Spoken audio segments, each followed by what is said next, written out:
Good Tuesday evening and welcome to the NCWLIFE Evening News. I'm Grant Olson.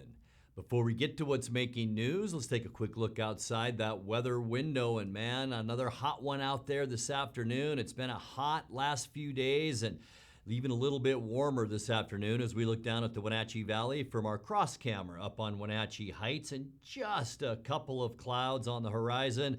Other than that, just some hazy skies today with lots of sunshine. And I'll tell you what, we are expecting these hot temperatures to continue, and now the possibility of thunderstorms come into play. And this will be for us, I think, mainly towards midnight into our overnight hours. Could see the wind kick up a little bit and maybe some early morning lightning. And that's one thing we definitely don't need. And we have a high fire watch all over central and eastern Washington with those hot temperatures. We'll talk more weather coming up a little bit later on. And now a few of the stories we're following for you tonight. Orondo firefighters and the Washington State Patrol responded to a pair of accidents on Highway 97 Sunday and Monday. A man's body was discovered over the holiday weekend on the west bank of the Columbia River in Wenatchee. Grant County law enforcement officers continue to search for an inmate who walked away from the Grant County Jail in Ephrata Sunday night. And cherry harvest can be grueling work at the best of times, but during the record-breaking heat wave, orchard workers had to do much of that work at night to avoid those scorching temperatures. But first, our top story tonight. A new Level 2 evacuation notice has been issued in the Batterman Fire burning east of East Wenatchee. The Southeast Washington Interagency Incident Management Team said this morning that the notice is for residents of Beaver Creek on Road S Southwest. Get out now. Level 3 evacuation notices remain in place for Rock Island Grade and the north side of Batterman Road. The Batterman Fire has burned an estimated 7,900 acres after first being reported early Sunday afternoon near Pangbourne Memorial Airport. Firefighters continued working today on containment lines as the flames are attacked from above by 2 helicopters and 3 large air tankers. Firefighters are hoping to make progress on containment of that fire today ahead of increased winds, as we just mentioned, and a possible thunderstorm overnight. Containment this morning was listed at 10%. No structures have been reported destroyed by the fire, and its cause remains under investigation.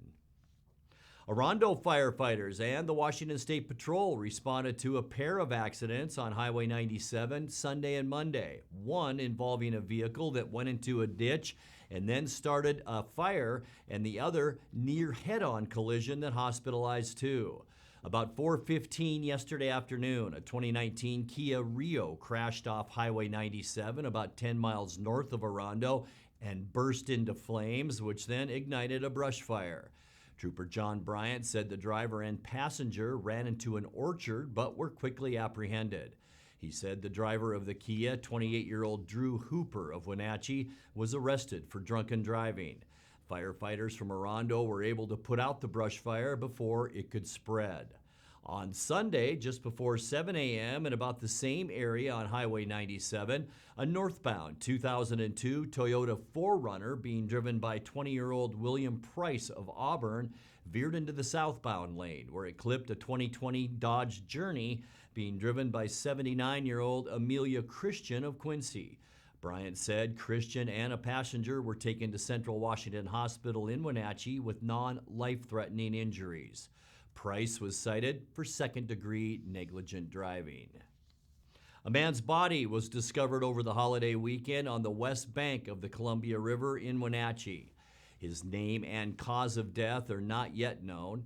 Chelan County Coroner Wayne Harris says someone reported sighting the body at about 6:30 p.m. on Sunday in the water near Hale Park at the south end of the Loop Trail. Police and rescue agencies recovered the deceased person. Harris says an autopsy to help determine the man's identity and cause of death will take place this week. Grant County law enforcement officers continue to search for an inmate who walked away from the Grant County Jail in Ephrata Sunday night. The Grant County Sheriff's Office said 25-year-old trustee Carlos Caramena was taking trash to a dumpster at about 5 p.m. when he ran off. Jail deputies afraid of police officers, sheriff's deputies, the Washington State Patrol, and a canine from the Moses Lake Police Department began an immediate search but were unable to find Camarena. He was serving a sentence at the jail for second-degree burglary and third-degree theft. He's about 5 foot 10 inches tall and weighs about 160 pounds. When last seen, he was wearing a white jail jumpsuit. Cherry harvest can be grueling work at the best of times, but during the record-breaking heat wave, orchard workers had to do much of that work at night to avoid the scorching temperatures. The United Farm Workers Union provided this footage of a Wenatchee cherry harvest in the last week of June, lit only by headlamps. Daytime highs last week reached an historic 114 degrees, with nighttime lows in the 70s and 80s. The Farm Union says the heat and night work added to the already tough conditions in the orchards, where workers must climb tall ladders and share space with heavy machines. Coming up next, local law enforcement responded to more than 100 complaints about illegal fireworks on the 4th of July. 2 people were seriously injured in unrelated fireworks-related incidents at the Moses Lake sand dunes. Firefighters in Grant County responded to at least 2 fires they suspect were started by fireworks Sunday night. And North Central Washington young voters will hold a series of online forums beginning on July 15th. I'm Grant Olson, and you're watching the NCWLIFE Evening News.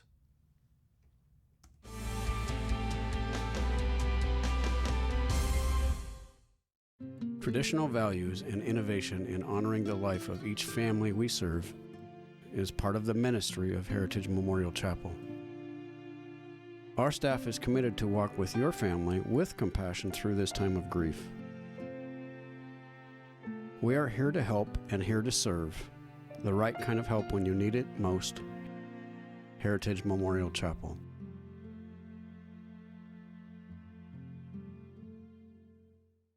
I'm John Divis from Wenatchee Dental Arts, and I like to think myself as a comprehensive dentist. We are an office that treats people comprehensively for their dental problems.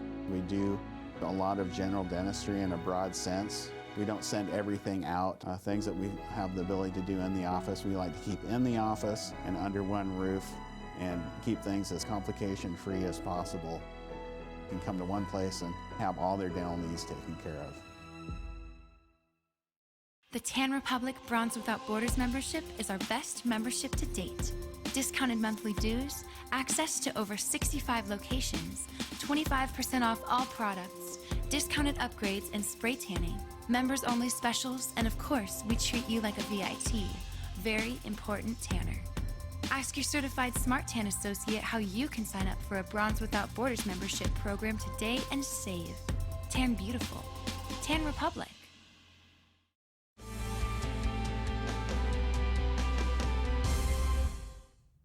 Welcome back. In another news, local law enforcement responded to more than 100 complaints about illegal fireworks on the 4th of July. Fireworks are illegal in Wenatchee and Chelan and Douglas County, though they remain legal in East Wenatchee. The call started in the early morning hours Sunday and continued throughout the day before coming in by the dozens as the evening wore on.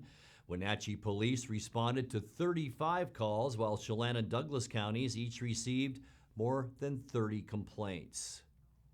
2 people were seriously injured in unrelated fireworks-related incidents at the Moses Lake sand dunes. The Grant County Sheriff said a Moses Lake man in his 40s had to be airlifted to a hospital in Spokane on Sunday with severe damage to his hands when the fireworks he was handling detonated. Then early Tuesday at the dunes, a 15-year-old boy was flown to Harborview Medical Center in Seattle for damage to his hand and other injuries when a modified consumer firework he was handling detonated. The sheriff's office said neither of those incidents was life-threatening. Firefighters in Grant County responded to at least 2 fires they suspect were started by fireworks Sunday night.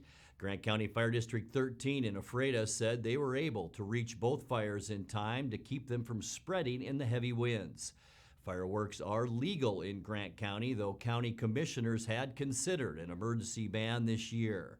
Early Sunday morning, crews responded to a vehicle fire south of Ephrata, in which a box truck was fully involved and the fire had spread to a nearby field. Firefighters were able to douse both the truck and field without the fire spreading further. Fire District 13 said the truck was being used to transport equipment for the fireworks display at Crescent Bar and George. There were no fireworks in the truck, and the cause of the fire is under investigation. North Central Washington young voters formed last year to engage politically with Valley residents around age 18. Their online forums brought together political candidates in races including the 12th District State Legislature. Starting July 15th at 6 p.m., they'll stream forums with all the candidates for Wenatchee School Board. You can watch all those events live or recorded on the NCW Young Voters Facebook page. You're watching the NCWLIFE Evening News. Coming up next, tonight's feature story and your complete local weather forecast. That and much more still to come on the NCWLIFE Evening News. Please stay with us.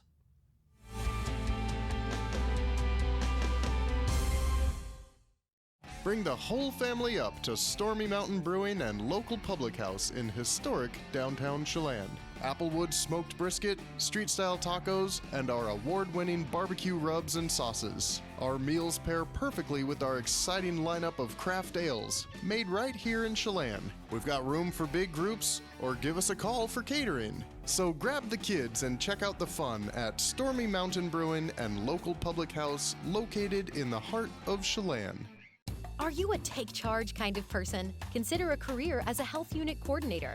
You'll work to keep health facilities running efficiently by coordinating medical providers, patients, and departments. The Charter College Certificate in Health Unit Coordinator program can get you up to speed on basic patient care, health records management, health and safety procedures, and medical billing. And the 10-month online program includes a computer you keep. Get started at chartercollege.edu, where we work to get you to work. At D.A. Davidson in Wenatchee, they believe your investment success begins with a personalized plan. A plan that is the roadmap you need to navigate your way to living your best years in retirement. D.A. Davidson can help you create a plan so you can take the time to enjoy the finer things in life. Let the financial advisors at D.A. Davidson help chart your retirement future today. Hi, Stephen DeVilbus here, Branch Manager of Beneficial and Home Care. We are an equal opportunity employer and we do not discriminate in employment or services. It is our mission to maximize our clients' physical health and sense of mental well-being while remaining in the comfort of their home. We are currently seeking professional caregivers who share our mission to help our clients live safely and comfortably at home. Call Beneficial and Home Care. Schedule your interview today, 509-663-7900.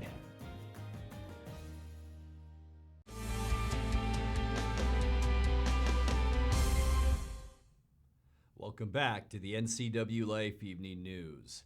In tonight's feature story, Chelan Douglas Health Officer Dr. Malcolm Butler said COVID-19 variants in Washington state have been proven to spread the virus more easily and in some cases can be more harmful. In a video last week, Butler said the good news is COVID-19 vaccines have thus far proven effective against those variants. So right now in Washington state, we are tracking 6 variants of concern. Some seem to be more infectious, which means they're stickier, they stick to you easier, they get inside your body easier. And some seem to be to do more damage once they are inside you. The newer sort of scarier variants that are just coming on the scene, they've only been around for a couple months, so we don't know that much about them yet. So what is uniformly true across the globe is that if nobody gets infected, then no mutations can happen. So as I mentioned before, mutations only happen when the virus is inside a human and is reproducing itself so that it can be transmitted to other people. If nobody gets infected, no variants can happen. And so I think for some of us, gosh, it just feels, why should we even bother trying, because these variants are going to come along and be terrible? Well, the reason why is if enough people get vaccinated that we can shut down the pandemic, that nobody can get infected anymore, then no more variants can ever be created. No more mutations would ever happen. But the thing I want you to take away that's really most important about this, and the very best news is that that when we look at studies of vaccinated people, the vaccine seems to be incredibly effective against all of these variants that we have right now. And that may be a little different than what you've heard in the past. You may have heard that some of these viruses are escaping and not the vaccines don't cover them well. And so a little bit of time on that. To do those studies, what we do is we draw blood from a person who has been vaccinated. And we put that blood in a test tube. And then we take one of these new variants and we put it inside the test tube also, and we see whether it gets destroyed by the antibodies in this blood that we drew from the person. And so, in a lab, when we put viruses into test tubes, it looks like, yeah, maybe the antibodies don't protect us very well. But when we actually look at real life experience in Israel, in Europe, in the United States, the vaccines are still very effective, like 90% effective.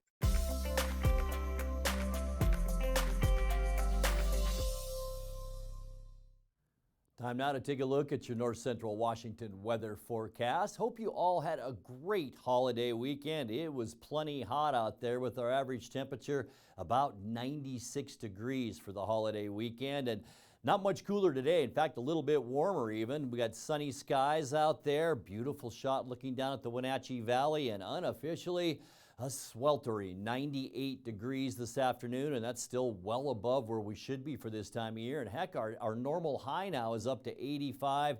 We blew by that, no problem. 70 our overnight low temperature, and that's 10 degrees above 60, which is now our normal overnight low. Record high is in 1968 at 104 degrees, record low 46, and that was set in 1971. Speaking of these cool temperatures, I was up in Liberty at a friend's cabin over the weekend where our nighttime overnight lows upper 40s and lower 50s, and I gotta say it felt pretty darn good. Sunrise this morning at 5:12, and the sun will set tonight now before 9 p.m., just before at 8:59. Let's take a peek at how our Wednesday weather forecast will shape up.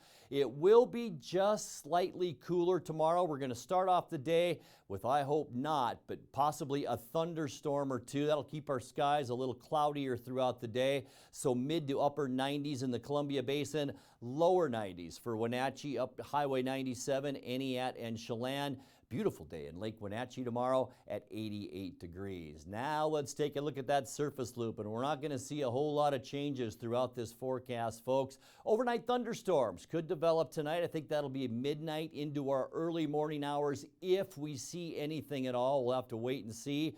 Breezy conditions right in central Washington for Wednesday. Maybe a morning lightning strike or a sprinkle. Mostly sunny. We'll get fairly warm, as we just showed you, about 93 in the Wenatchee area.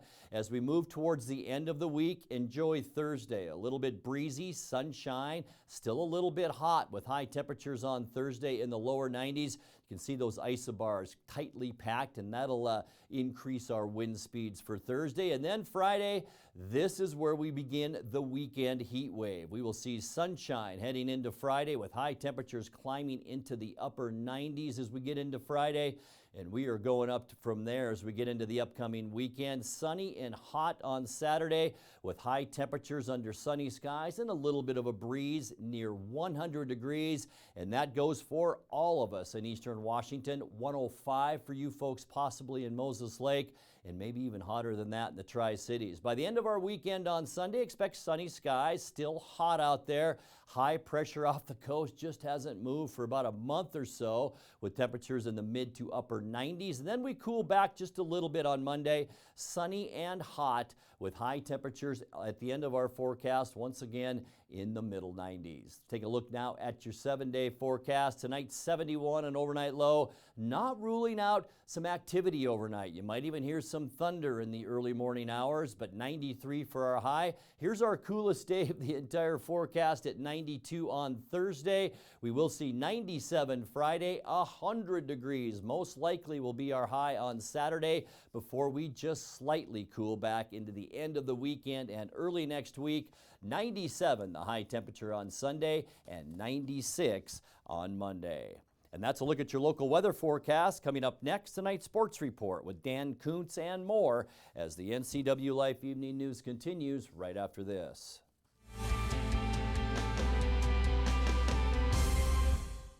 What is home?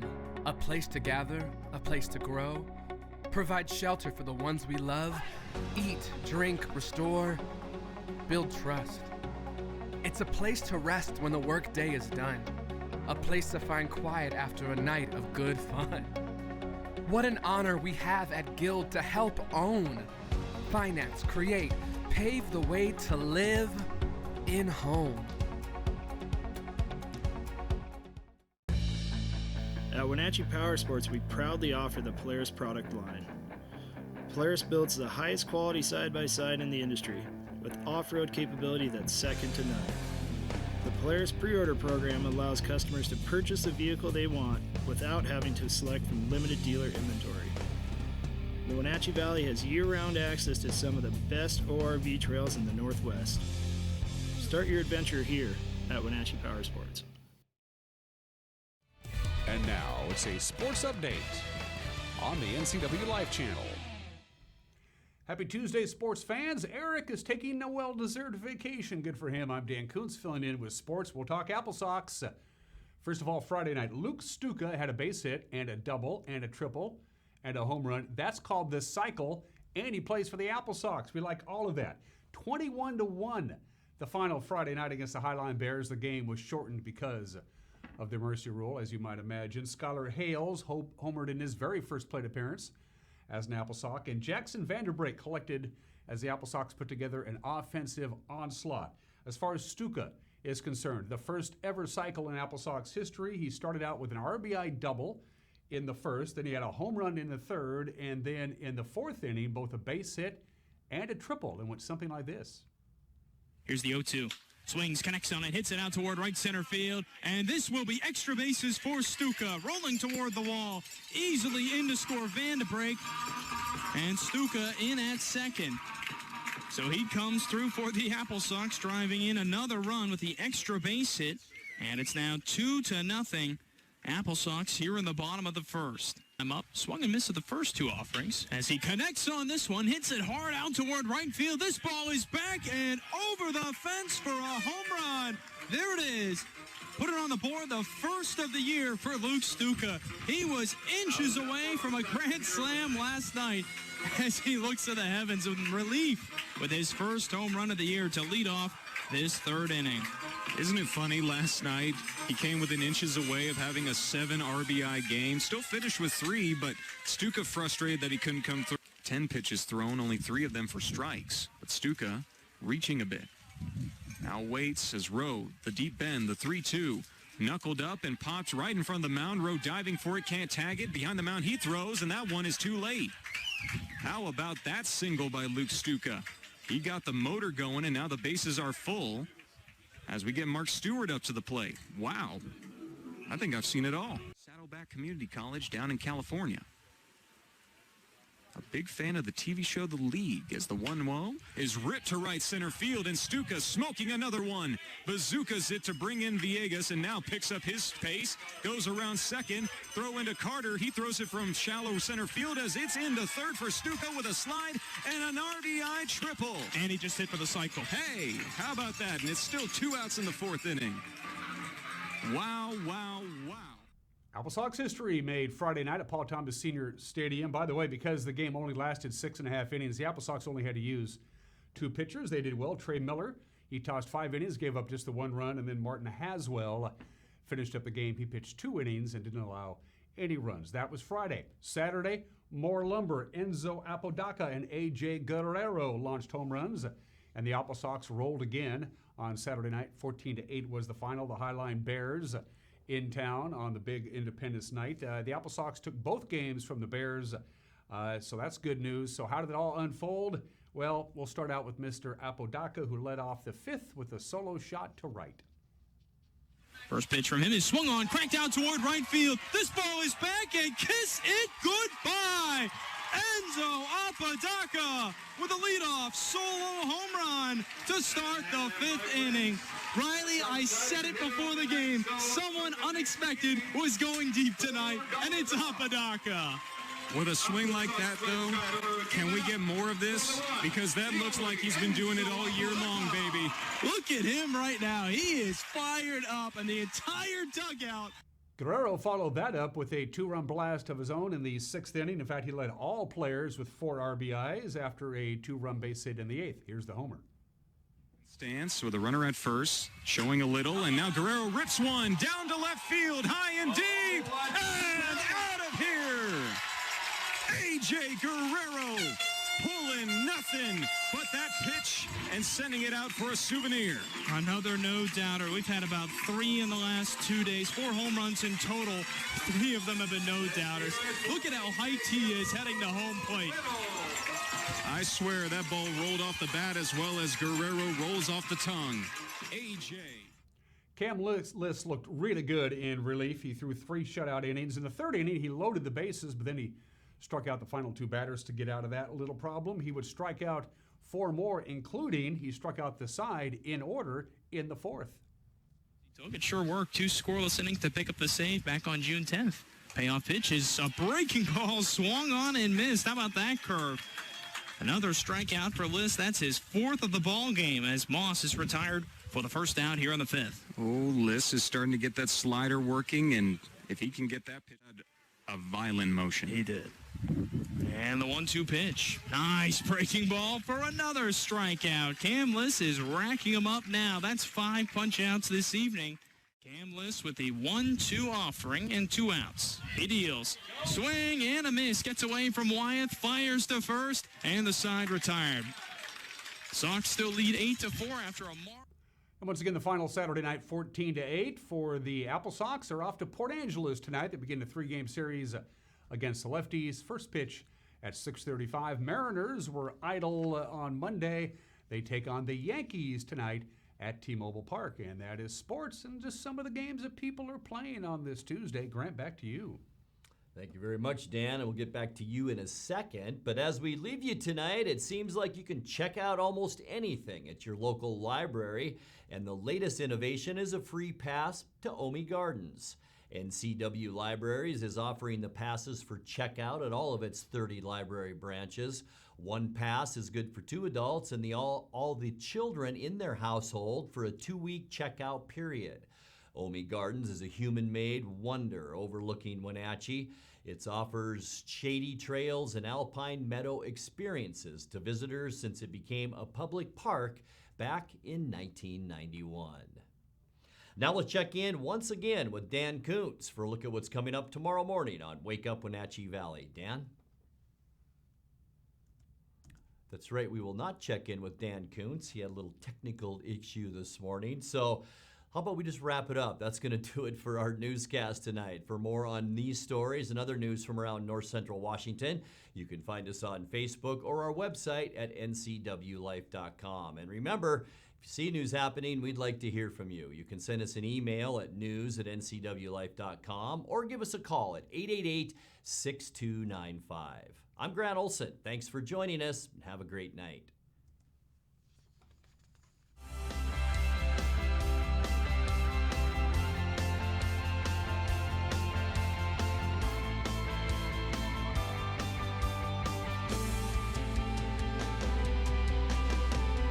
When you call Dick's Heating and Air Conditioning, you're calling on 35 plus years of experience in the Wenatchee Valley. Spending extra time in your home, you may have discovered an unwanted aroma. Stinky feet, pets, who knows what. Call Dick's today about installing their Train Clean Effects electronic air cleaner or a Rheem Halo ultraviolet air purifier. Either way, the air quality in your home will be improved. Proudly servicing all of North Central Washington, call 884-6444 today. Have a fun video you'd like to see featured on NCW Life? Email us at newsphotos@ncwlife.com. Do you have a fun or interesting video you'd like to see featured here on the NCW Life channel? It's easy. All you have to do is send us an email at newsphotos@ncwlife.com.